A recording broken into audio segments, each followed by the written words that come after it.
Hi, welcome you all to the grossing room. Let's introduce you to the Histokinet machine.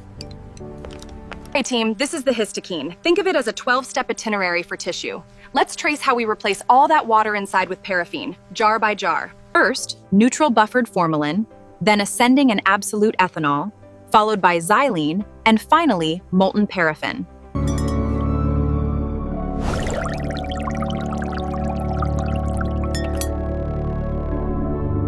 Jars 2 to 6, dehydration pals, ascending alcohols, 70% to 100% HEP. This process removes water.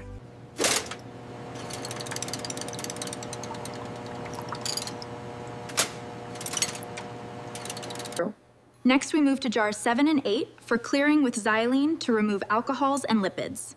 Now let's look at jars 9 and 10. Here in jars 9 and 10, we have the molten paraffin used for infiltration.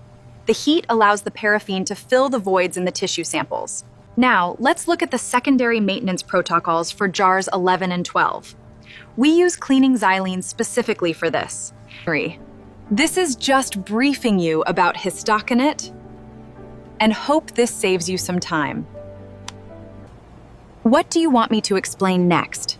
Do let me know in the comments. Follow and subscribe to my YouTube channel at Path with Nithya for more educational videos